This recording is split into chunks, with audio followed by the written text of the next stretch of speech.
Salut à tous et bienvenue dans cette vidéo. Aujourd'hui on va parler de la pâte thermique. Alors pourquoi ? Eh bien tout simplement parce que je reçois beaucoup de questions sur ça en fin de compte, et ça m'étonne parce que c'est pourtant quelque chose de relativement simple. Alors commençons par le départ, le but de la pâte thermique en fait, à quoi ça sert ?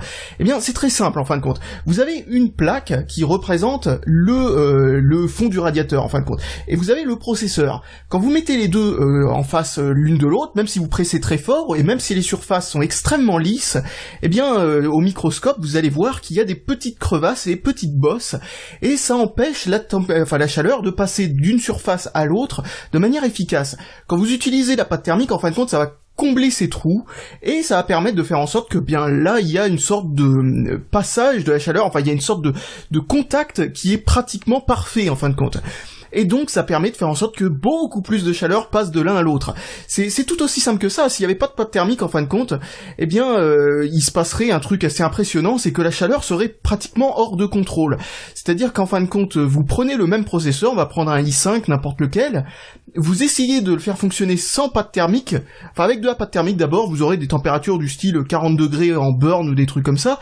Avec le même radiateur, vous aurez des trucs du style 90 degrés sans pâte thermique, quoi. Ça, et souvent c'est 90 degrés, ça va carrément déclencher le fait que le processeur va se brider pour empêcher de faire trop de chaleur. Alors du coup, en faisant ça, eh bien vous vous retrouvez avec tout simplement un processeur bridé qui va pas qui va pas à la bonne vitesse, c'est tout simplement ça, quoi. En fait, quand un processeur se bride, très souvent, il baisse sa fréquence, et ça se voit tout de suite, c'est vraiment pas du tout optimal en termes de fonctionnement, vaut mieux pas du tout faire ça.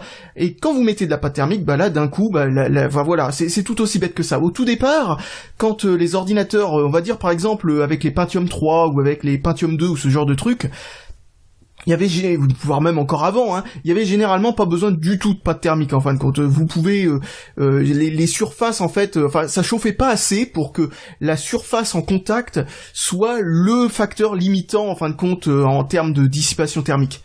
Mais de nos jours, où les processeurs chauffent de plus en plus, et contrairement à ce qu'on dit, c'est pas le Pentium 4, le pinacle de du chauffage assisté par ordinateur, on va appeler ça comme ça, du CAO, du chauffage assisté par ordinateur.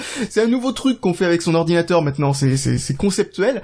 Donc bref, qu'est-ce que je voulais dire ? Ouais, d'ailleurs en parlant de ça, il y a un truc, une petite anecdote juste pour rigoler entre deux phrases, c'est que par rapport à sa taille, un processeur, ça fait partie des trucs les plus efficaces en termes de chauffage. C'est-à-dire qu'en fin de compte, vous avez un truc microscopique qui arrive à développer une telle température, c'est impressionnant.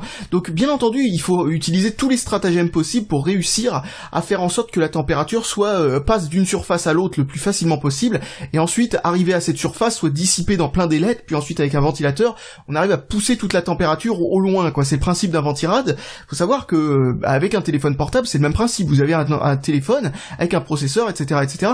Le seul truc, c'est que ça chauffe tellement peu, il n'y a pas besoin vraiment d'artifices spéciaux pour réussir à dissiper la chaleur. Et souvent, performance rime avec chaleur dégagée, en fin de compte. Donc voilà, bon bref, c'est tout aussi simple que ça. Donc maintenant, un point supplémentaire, c'est quelle est la différence entre une pâte thermique et une autre pâte thermique. Alors dans une vidéo précédente, je vous avais montré que utiliser de la mayonnaise en tant que pâte thermique, eh bien étonnamment fonctionne relativement correctement.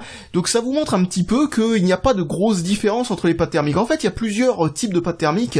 Il y a les pâtes thermiques complètement ridicules, genre complètement, mais alors 100% marketing, qui coûtent des prix astronomiques. Ensuite, vous avez les pâtes thermiques qui ont un bon rapport qualité-prix. A priori, la meilleure qu'on puisse trouver là-dedans, c'est l'Arctic Céramique, qui est une pâte thermique tout à fait banale, mais qui fonctionne très très bien. Et ensuite, vous avez les pâtes thermiques de chiottes. Alors là, vous en trouvez vraiment des mauvaises. Souvent, les bonnes pâtes thermiques, ce sont celles qui sont données avec les ventirades, ce genre de trucs. Habituellement, il n'y a aucune mauvaise pâte thermique, a priori, qu'on peut trouver de nos jours, avec un petit peu n'importe quoi. Enfin, c'est vraiment très rare de trouver une mauvaise pâte thermique de nos jours, parce que de toute façon, avoir une bonne pâte thermique, enfin relativement convenable, est quelque chose d'indispensable dans un ordinateur maintenant. Donc heureusement, ils fournissent pas de la pâte thermique de merde avec les ventirades habituellement. Par exemple, Cooler Master fournit avec le Hyper 212 Evo un petit tube de pâte thermique qui est tout à fait convaincant, c'est pas révolutionnaire mais c'est tout à fait convaincant, ça suffira largement. Et ensuite vous avez des pâtes thermiques qui sont vraiment à chier, quoi. Alors elles sont vachement rares ces pâtes thermiques vraiment à chier, mais vous en trouverez, vous en trouverez. Par exemple, j'ai vu une vieille pâte thermique Cooler Master que un abonné m'a passée. cette chose-là est abominable, quoi. Je veux dire, le truc chauffe 2 fois plus avec cette pâte thermique qu'avec une pâte thermique, comme je vous l'ai dit avant, c'est-à-dire genre un truc fourni avec un ventirad ou de la Arctic céramique ou des trucs de ce genre. Et ensuite, vous avez aussi tout ce qui est bidon, comme par exemple utiliser du ketchup, utiliser du dentifrice, ce genre de trucs. Bon, ça, franchement, ne le faites pas. Parmi les trucs bidons, le meilleur, c'est la mayonnaise. Étrangement, la mayonnaise fonctionne vraiment pas mal du tout, et à long terme. Bon, c'est pas au niveau d'une excellente pâte thermique, mais le truc, c'est que c'est meilleur qu'une très mauvaise pâte thermique. C'est-à-dire qu'on peut trouver des très mauvaises pâtes thermiques, comme par exemple, je vous l'ai dit, des vieux trucs Cooler Master qui datent d'il y a 10 ans, ou par exemple, un truc qui est donné sur un ordinateur Acer, ou des trucs comme ça. Très souvent, ils utilisent des vieux fonds de pâte thermique foireux, je sais pas, ils utilisent des vieux stocks pour les ordinateurs bas de gamme, et les bonnes pâtes thermiques pour les bons ordinateurs, parce qu'ils se disent une mauvaise pâte thermique suffira, parce que de toute façon c'est pas un processeur qui chauffe beaucoup. Donc voilà, on peut trouver parfois de très très mauvaises pâtes thermiques, mais ce genre de pâtes thermiques se font vraiment rares, et la mayonnaise arrive à faire mieux que ces trucs là, donc c'est dire à quel point. Mais la mayonnaise, c'est pas non plus un truc génial, mais c'est quand même une façon de vous prouver par l'absurde que c'est pas du tout, une pâte thermique, une bonne pâte thermique, ça se résume pas à un truc super sophistiqué et tout ça, quoi. C'est en fait, c'est juste une sorte de graisse, quoi. Vous pouvez utiliser par exemple, on peut trouver des sortes de graisses pour les mécanismes, tout ce qui est mécanique, quoi. Par exemple pour les moteurs et compagnie, on peut trouver des sortes de graisses bien visqueuses et tout ça. Je suis pas sûr que ce soit pour les moteurs en particulier, mais il y a des graisses qui contiennent du cuivre dedans. Ça fonctionne tout à fait convenablement en tant que pâte thermique, quoi. Donc c'est les fabricants qui font des pâtes thermiques ne se foulent pas forcément, hein, ils utilisent à peu près la même recette, hein. C'est un truc gras avec dedans parfois des métaux, parfois rien du tout. Enfin quelque chose qui fait que ça adhère aux surfaces tout en ayant un coefficient de dissipation thermique, enfin de conductricité thermique, je sais pas si c'est le bon mot, qui soit relativement convaincant. Donc maintenant, un autre grand débat, c'est comment mettre de la pâte thermique. Ça, c'est un truc qu'on me pose souvent comme question, parce que dans pas mal de vidéos, j'utilise des techniques différentes. Mais alors, franchement, je vous le dis, toutes les techniques se valent, mais la meilleure technique reste encore, parce que c'est facile d'avoir à peu près une sorte d'idée du dosage, c'est de faire une bille au milieu du processeur, quand c'est pas un processeur d'ordinateur portable, hein, quand c'est un processeur en gros qui, j'en ai pas sous la main directement, mais en gros quand vous avez un processeur avec la surface métallique sur le dessus, vous savez qu'il fait une grande surface et tout ça, c'est sur ce genre de processeur là, c'est-à-dire les processeurs d'ordinateur de bureau, ce que je vais vous dire. Il faut faire une bille de la taille d'un petit pois, hein, d'un petit pois, ce qu'on mange, hein. Donc la taille d'un petit pois, quoi. Et ensuite, en vissant le radiateur dessus, ça va aplatir la pâte thermique et ça va la répartir parfaitement. Et vous en aurez pas trop de telle manière que ça va déborder dans tous les sens. Ensuite, il existe d'autres méthodes, genre faire un trait, faire une croix, etc. Utilisez la méthode du petit pois. C'est la méthode qui marche le mieux parce que c'est une méthode, en fin de compte, qui est très simple. On sait tout de suite combien il faut en mettre et tout ça. Enfin voilà, sur un ordinateur portable, par contre, où le die est à nu, c'est-à-dire en fin de compte, quand vous avez un processeur avec une toute petite surface de contact, eh bien, un vieux truc comme un Pentium 3 ou tout ce qui est dans l'ordinateur portable, hein, comme je vous le disais, vous faites juste un point au milieu. Vous prenez la pâte thermique et au lieu de faire un truc de la taille d'un petit pois, parce que là, ce serait vraiment overkill, hein, faut pas en mettre autant que ça sur une si petite surface, faites un point, quoi, tout simplement, ou faites un petit trait en travers, ou ce genre de truc. Ça suffira largement, et avec la pression, encore une fois, ça va répartir le truc tout à fait comme il faut. Alors après, il y a les gens qui expliquent qu'il faut répartir la pâte thermique, etc., genre à la spatule et tout ça, et maintenant il y a même Canard PC qui vient à nous dire ce genre de truc, et maintenant il y a des gens qui disent ouais, vu que Canard PC l'a dit, c'est forcément vrai. Non, franchement, je vous le dis tout de suite, ça arrive à tout le monde de dire de la merde, hein, même à Canard PC.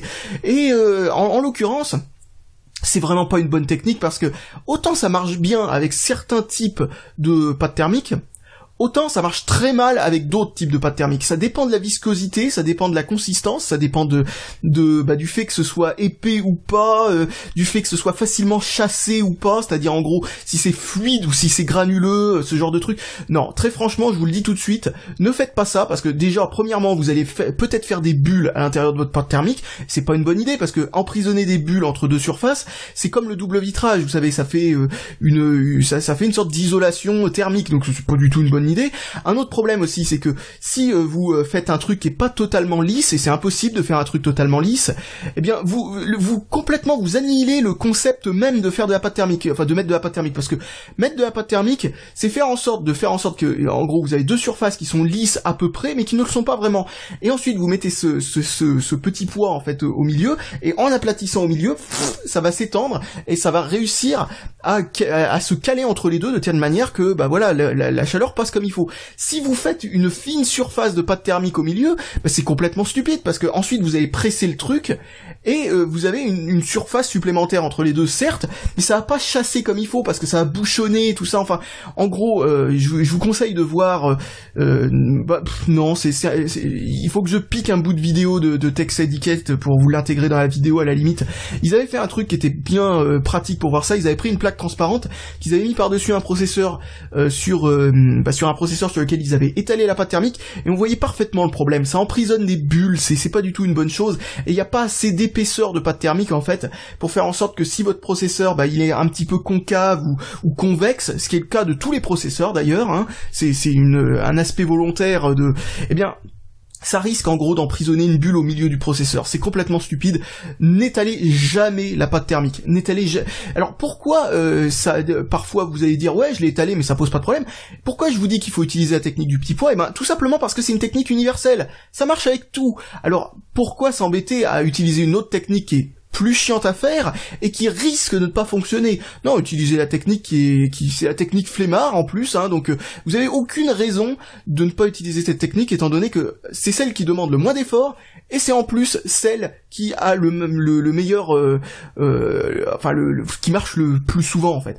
Il y a quand même une exception. C'est avec certains ventirades, vous avez des caloducs qui sont mis à nu sur le fond du radiateur et sur ce genre de ventirade, eh bien vous avez parfois des crevasses entre les caloducs et donc si vous faites un petit poids en fait, le truc c'est que ça va aplatir la pâte thermique et ça va se foutre dans les crevasses et vous aurez les prochains caloducs qui risquent de ne pas être vraiment en surface. Dans ce genre de cas, c'est le cas du Hyper 212 original par exemple, eh bien vous prenez votre ventirade et au lieu de mettre un truc de la taille d'un petit pois sur le processeur lui-même, vous prenez le ventirade et vous faites des lignes sur chaque caloduc dans la direction des caloducs en fait tout simplement. Et vous mettez la pâte thermique sur ce côté-là et ensuite vous pressez le truc et ça fera le boulot comme il faut. C'est le cas de quelques très rares ventirades où il faudra faire attention à ça parce que comme je vous l'ai dit, si vous utilisez la technique du petit pois, ça va immerger le premier caloduc, puis ensuite tout va se foutre dans les trous qu'il y a en fait entre les deux autres caloducs par exemple et ensuite eh bien il va y en avoir une part minime qui va, bon c'est pas non plus dramatique non plus hein, ça a tendance à fonctionner relativement correctement, mais malgré tout vous allez perdre une partie du potentiel dissipateur d'un Hyper 212 ou ce genre de ventirade de style.